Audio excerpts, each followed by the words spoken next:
Oh, Baik itu Komnas HAM, saya sangat setuju kalau itu diusut ulang.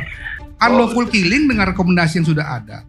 Pada awal ini semua orang terlibat, ya, by design, ya. Tapi kultur yang membuat mereka jadi lain. Nah, kasus terbuka karena kultur inilah yang membuat skenario ini jadi kebablasan dan tidak sempurna, kebongkar semua. Kalau memang ada novum baru, ya, ini Kapolri akan melakukan proses penyidikan. CCTV yang direkayasa, ya, semuanya kasus KM50 itu mirip-mirip ada proses rekayasa sama dengan kasus Sambo. Agar sekam-sekam yang hari ini tentang ketidakadilan, khususnya dalam KM50, bisa kita bongkar ke depan.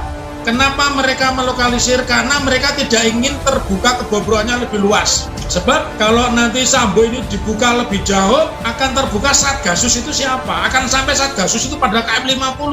Mereka sudah punya skenario, dan justru dari pertanyaan ini, dari pernyataan Kombes Jakarta Selatan, saya yakin yang namanya Inspektur Jenderal Polisi Fadil Imran itu ngerti. Mana ada Kapolres pangkatnya Melati 3 berani press conference ngundang begitu banyak media tanpa lapor, dan saya lapor dulu, tidak mungkin. Jadi itu pasti ada rencana sebelumnya itu. Ada beberapa kesamaan-kesamaan. Ada tuduhan mengenai baku tembak. Iya. Kemudian ada penembakan dari jarak dekat. Terus ada CCTV yang hilang. Korban tewas dengan luka yang mematikan. Ya, para korban dilaporkan sebagai pelaku. Nah, kemudian ada peran Irjen Verdi Sambo. Nah, juga ada peran Hendra Kurniawan.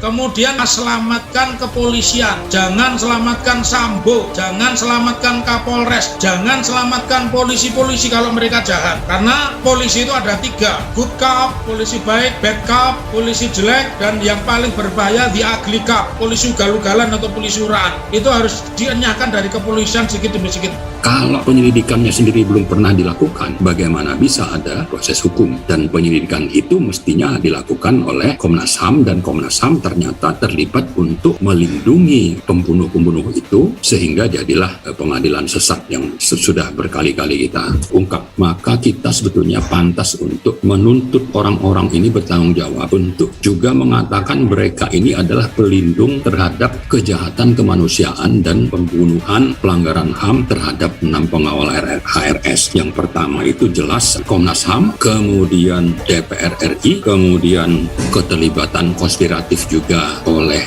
kepolisian, kejaksaan, kemudian juga ke pengadilan, bahwa ini belum tuntas, yang ada itu hanya rekayasa dan kejahatan untuk menutupi kejahatan yang sesungguhnya.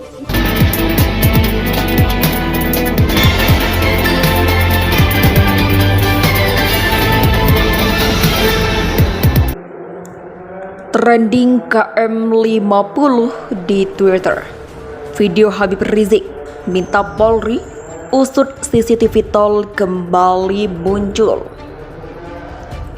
Media sosial Twitter kembali ramai dengan tagar berbagai peristiwa yang terus diperbincangkan oleh publik. Salah satunya kasus KM50 yang menewaskan 16 laskar FPI. Trendingnya tagar KM50 seolah menjadi sinyal bahwa peristiwa pembunuhan yang menghilangkan 6 nyawa pengawal Habib Rizik pada beberapa tahun yang lalu itu tak mudah untuk dilupakan oleh masyarakat. Dalam keramaian tagar KM50 tersebut muncul video yang disuarakan oleh Rizik terkait peristiwa ini. Diketahui bahwa video tersebut merupakan cuplikan yang diambil dari suatu channel YouTube.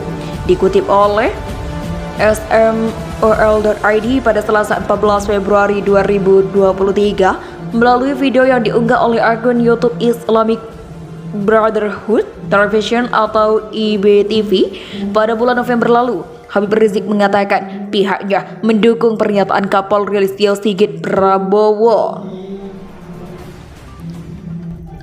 Hal ini terkait pernyataan Kapolri bahwa akan diproses atau dibuka kembali kasus KM50 jika terdapat novum atau bukti-bukti baru.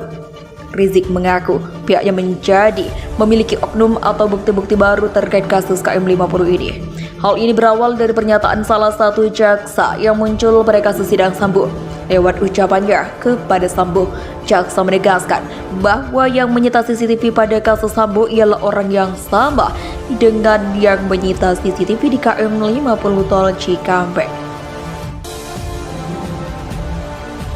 Novu barunya sangat banyak, Pak.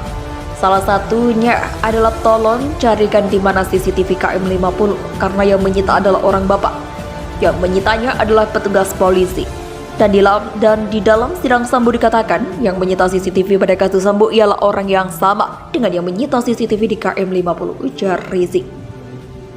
Pihaknya meminta agar Kapolri menjadikan pernyataan jaksa penuntut umum kepada Sambo tersebut sebagai modal untuk terus menggali kebenaran yang ada di balik kasus KM 50.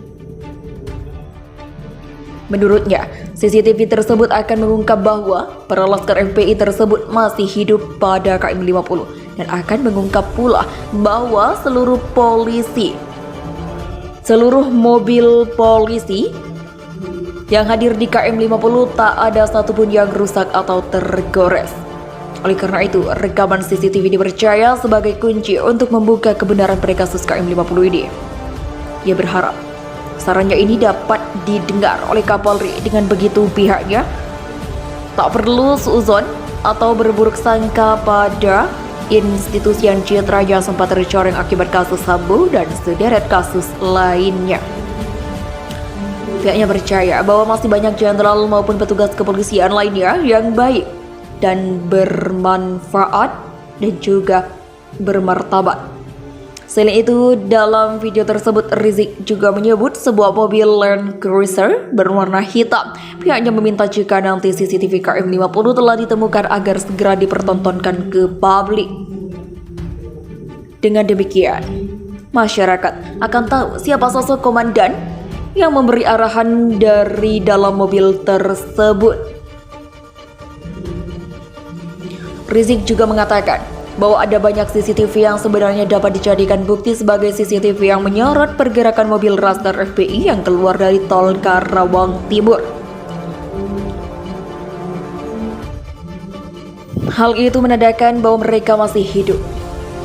FPI berharap Verdi Sambo ngoceh kasus KM 50 usai divonis mati.